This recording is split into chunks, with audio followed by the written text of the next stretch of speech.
All right, lads, it is time for this week's Dev Diary, this time showcasing some of the free content that is to come. Free as in not included in the Domination DLC that is coming with the 1.38 patch. This is stuff that you may need previous DLCs for, but it will be included and not requiring the Domination DLC. So this is Big Boss talking here, and he said basically he wanted to address concerns about power creep. That being said, a lot of the numbers and values that they are implementing are subject to change based on feedback. So a lot of you guys have been posting on the forums or whatever, voicing your concerns, and they are hearing that and they are considering all of that whenever they are adjusting the numbers. Also, I know that Big Boss has said that QA is very strenuous this time around, and they are making a lot of effort into making sure the game is as absolutely beautifully playable as it possibly can be. First off, let's talk some government mechanics. This is going to be the new harem mechanic for the Ottoman Sultanate, and that's only one of very many. You have the Devshirme system here with all this beautiful artwork, the Russian table of ranks, the Russian rule, the Russian Tsardom and modernization, the Spanish system of councils, and let me just say, this artwork is so beautiful. Shout out Ruben from Tinto, you are an absolute stud. And your work is beautiful. You are making this game so beautiful, man. Japanese land of the Christian sun, the new Prussian militarization that is receiving a couple of tweaks based on feedback that they received on the previous Dev Diary. Mainly, you're just looking at a couple of tweaks to make it so you are not going to lose as much militarization, and it is cheaper to get it 20 instead of 50. So it'll actually be stronger than kind of the vanilla militarization moving forward. So Prussian militarization should be the stronger variant, which obviously I would agree that it should be the stronger one. This one looks pretty sweet. It is mercenary militarization, which is going to be a generic government reform that basically anybody can select, that as far as I'm aware of, and it will give some very serious bonuses, 25 manpower and 10% discipline. And before anybody poo-poos on this, consider this. If you have plus 10 discipline from your national ideas and you get plus 10 discipline from your mercenary stuff here,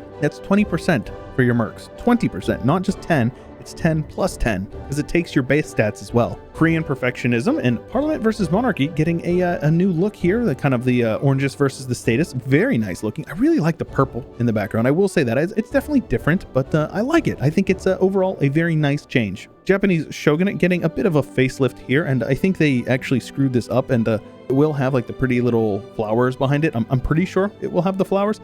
I think this is like an oversight. Regardless, they have tweaked the numbers here, trying to basically make it so if you're playing the Shogun, you'll have a little more reason to actually click these buttons, right? Talking about base game here, this is going to be free for everybody, including those who have zero DLC, which can you imagine playing the game with zero DLC? The new infrastructure idea groups, which were talked about in a previous Dev Diary, have received some tweaks. The finisher is dev cost, which has been taken from economic and replaced with a merchant over in economic. Prosperity, growth, and state maintenance, which is really nice. Build cost, which is really good. Expand infrastructure cost, which is very incredibly nice. Movement speed, center of trade upgrade cost. State governing cost. Fort maintenance cost, as well as expand administration cost. It looks like infrastructure ideas is basically the new eco ideas. It's going to be the go-to idea group for people who are playing tall and really leaning into that play style. Court ideas, which was quite weak in the original iteration in my opinion, but they've definitely been tweaked to make them a little more interesting. The finisher is legitimacy, which is fine, but it also gives imperial authority. If you are indeed the Emperor of the HRE, you also get big PP from insult. So a scornful insult is 20 PP, which is, it's funny because it's super situational, but it is really powerful when you need it. State loyalty, equilibrium, and loyalty change on revoke, meaning you are going to lose less loyalty whenever you revoke privileges, which is very situational, but also incredibly useful. Yearly prestige is always nice, and reform progress growth is really good. So taking this early on is going to allow you to pass more reforms quicker. All estates possible privileges, which is fine. Monthly splendor, which is really nice. As far as I know, this is basically one of the only ways you can get it in the game. And estate interaction cooldown modifier 20%. And I was looking into this. What this means is that you'll be able to yoink crown land as well as call diets or sell titles 20% faster. So you can do the math there. I think it's every 5 years. So basically it cuts a year off, which is significant. And then the final one is this possible dip policy and a 1 monthly Diplo power for the rest of the game. So it should help pay itself off. And respected authority, which is this one right here, will also carry some unique mechanic that reduces absolutism loss from every estate privilege by 20%. AKA it will be easier to keep some of your privileges that you may want, and you will not need to pay as much max absolutism, which is very, very incredibly useful. Mercenary ideas, making mercs great again over here. You got merc discipline 5% as the finisher with possible Kandariari, so you can do 2 Condottieri, which is going to be basically useless except for multiplayer, I suppose. 25% cheaper mercs, which is very significant. 25% mil advisor cost, as well as merc independent from trade range, meaning you can take them no matter whether you can see them or not, which is really incredibly useful. Merc independent from trade range, which is a new modifier, which basically means they don't have to be in your trade range for you to recruit them. You can haul them from across the continent. Merc maintenance, incredibly useful as well. Miltech modifier, which is really nice. I think that they took Aristocratic's 10% Miltech cost and moved it over here. Half off war taxes, which is really sweet. And Merc Leader Army Tradition. I don't know what exactly this one means. Basically, I think it means you get better leaders for your mercenaries, like they get 50% more Army Tradition in their role. Anyways, 10% infantry compatibility, which is really nice. And mercenary manpower 30%, which is crazy. And allow your mercs to drill. So you can drill your mercs now, which is, okay. Maybe mercs will be useful this time around. They did remove the ability to split mercs because it was causing some issues when they were trying to re-merge them. You can see here in Religious Ideas, Church Attendance Duty now grants 10% manpower in True Faith provinces, making it more valuable to convert your provinces because you'll get extra manpower out of them, which is really, really nice. Eco has received probably the biggest facelift in my opinion. Their finisher is 10% goods produced instead of the dev cost, which is still very nice. They upped global tax modifier from 10 to 5%. Inflation is the same. A new mechanic that will give you plus or minus 1 development depending on which manufacturer you build. For example, +1 if you build a soldier's house, it will give you +1 manpower, or if you build like a production manufacturer, you'll get production dev. And then for some reason, if you were to delete it, you would lose the dev, so it makes sense. Gold depletion chance 25%. Situational, but incredibly useful. Land maintenance is fine. Interest was nerfed before, and I think that's the same. And like I said, you get merchants now in economic. So I think that's fine. Admin was slightly tweaked, moving CCC to slot 3 and nerfing the bonus for governing capacity from 25 down to 20. Probably reasonable. I think admin was a little overtuned in that regard. Some changes to colonization stuff that I don't care about. You can read if you want to. Humanist ideas looking a little bit different. The finisher is still the idea cost like it was before, but you will also get -2 unrest harmonization speed, years of separatism like it was before, tolerance of heretics like it was before, number of accepted cultures, which I don't know if this was what it was before, but it's still useful, some tolerance and religious unity, improve relations, which I think might be new, which is a very nice one. 30% is incredibly powerful. But this one right here, tolerance idea, is a big one. Tolerance of heretics capacity. So what that means is your maximum amount of tolerance has gone up, meaning you can get even more stability in provinces where you may not necessarily agree with the religion, but you don't really want to convert them. So that's a pretty good change. Espionage here. Now, lads, my God, you have to see this. Rebel support efficiency, extra 100%, which is fine. That's good. Spy cost action modifier, which is 20%, aka if it costs like 80, instead of costing 80 spy network, it would be minus whatever that is, like 16. So it would only be 64 spy network instead of 80. So very, very, very cool. I like this. But the one that I'm looking at right here is this claim fabrication. Can claim states? Yes. Can transfer vassal war goal? Yes. This is the can transfer subject for 50% cost paired with a can claim states. Overpowered, in my opinion. I don't know if this will make it to the final cut, but this is really strong. This idea right here, a government mechanic and a age objective in one idea. So very, very impactful. AE impact stays the same. Spy offense and siege abilities stay the same. Diplomat and advisor costs stay the same, I believe. Global spy defense is nice, and that is the same as what it was before, as well as the yearly corruption. Capture ship chance and privateer efficiency. I think the capture ship chance might be new. I'm not familiar with that.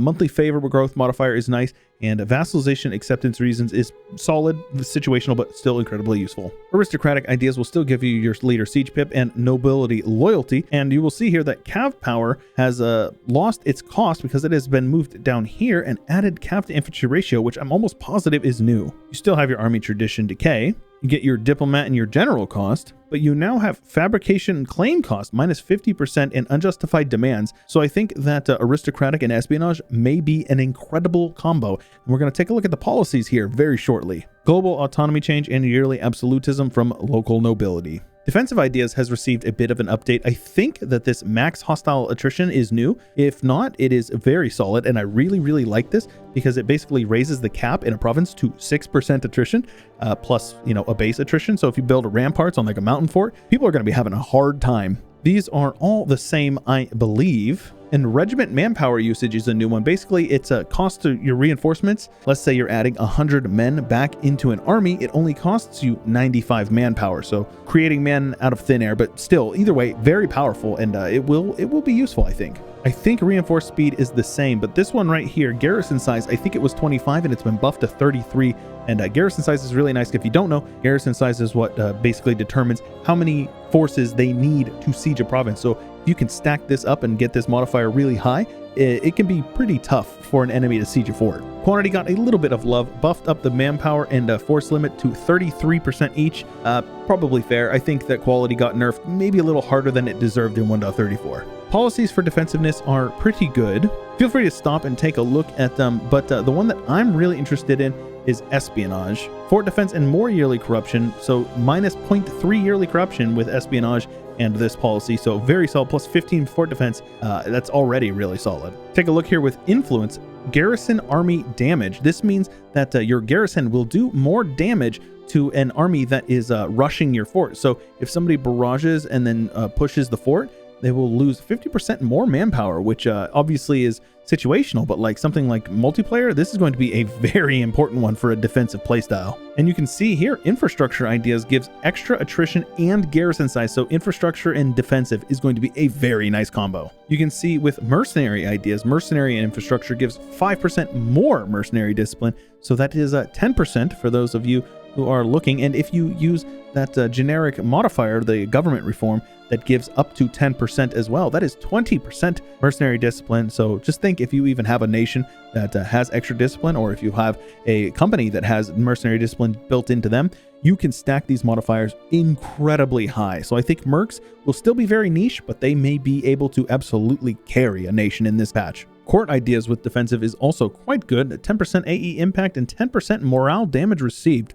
Pretty solid. Also, Monarch lifespan and no stability loss on Monarch death. Innovative is one that I take every game anyways, so Court Inno may be a good shout. Infrastructure and diplomatic ideas gives minus 10 years of personal union integration. Very nice. And an extra missionary with divine, which is pretty good. Exploration and infrastructure gives the colonial development boost +1, which I assume is the +1 development to each dev type, which would be incredibly useful for a colonial nation. Here's an interesting one. The AI is now far more proficient at picking but combining idea groups based on multiple factors, including how militaristic their national ideas are, what their current mana generation is, and making sure that they do not fall behind on a certain tech group, how threatened they feel by their neighbors, and how defensible their terrain is. They will even pick idea groups based on policy combos. I'll believe it when I see it, but this would be incredible if the AI actually took good idea groups and didn't just take like espionage first every time, though I think that you could argue that espionage is actually not a bad first choice now, but